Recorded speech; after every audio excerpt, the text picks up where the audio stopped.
Pain Month.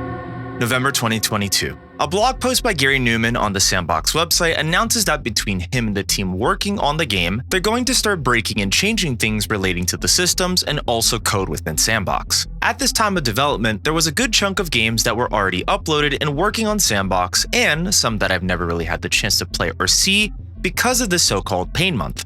The Pain Month in short caused a slew of add-ons, games, maps, and more to be completely broken and basically unplayable, with majority of developers and creators going back to the drawing board to recode and work out all the kinks and errors they had to fix due to the changes during this entire month. Gavardos had covered and documented in more detail relating to some of the issues around this during the time, as he says the following. Every single S&box add-on was broken and had to be fixed and re-uploaded. In the games list, there's only a handful of games that are actually working now. Now, fast forward to September of 2023, and we got some very interesting news relating to another big change coming, with an incredibly bold statement made by Gary himself saying, "Oh yeah, in a year, everything that is made now won't work." Looking at the statement, this is probably how every single dev currently working on games and projects on S&box felt at that moment as their hearts just dropped.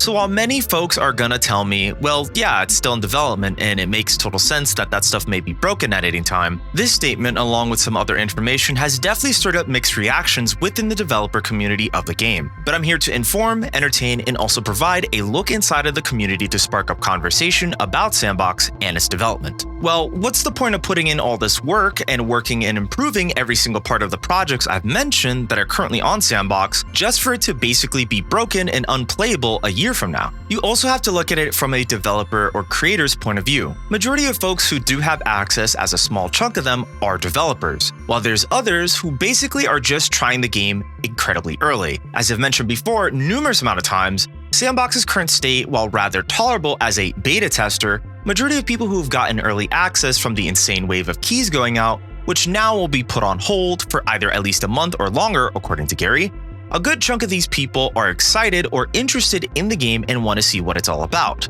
Then they either stop playing the game entirely or just move on to other things since there isn't really much content. There's nothing particularly wrong with this, but it all ties into the game being a developer preview, and with that comes a slew of caveats, including the possibility of having your games and work as a developer on S&box be broken or have weeks or months of work go flushing down the drain, or at least that's what some people think about.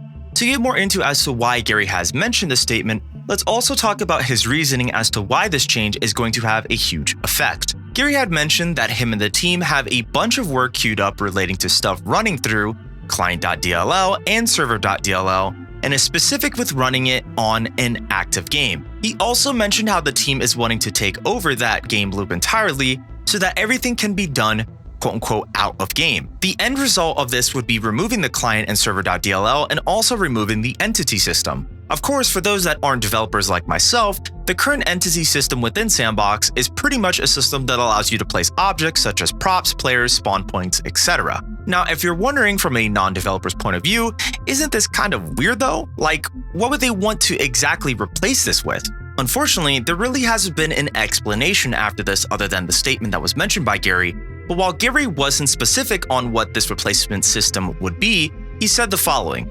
I would assume that the new way that is much more simpler and better for most people, that they'll just want to throw all their old code away. Another mention from Gary was, there's going to be a transition period. This isn't going to be a hard stop, hard start. For this out-of-game system implementation that Facepunch is planning to do, there seems to be a lot more consideration in terms of quote-unquote making it easier for developers to develop their games on the platform, but it's making it a lot more irritating that there's a chance of starting over again for some folks within the community. There has been some reactions and opinions made about these changes shown on screen, but overall, according to Matek and Short, Facepunch is refactoring a core part of their engine in order to achieve the following. Number 1, which is allow development of the engine to be easier for themselves.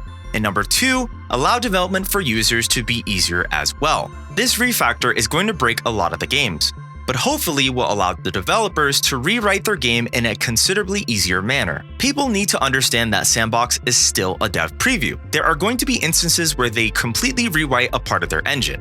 So while in some cases for folks looking outside into S&box right now, may probably see even from this video a lot is going on. And obviously, it seems like S&box is still within its growing phase of development. While some folks feel the game's truly in development hell, and others feel the game's development currently can be a cause for concern, and for these next couple of months, it's going to be incredibly rough for the state of the games on S&box and maybe a part of the developer community preparing for these changes that are coming soon. If you want to know more about S&box, check out the video about S&box Plus, a take on the enhanced version of the game. And thanks for watching.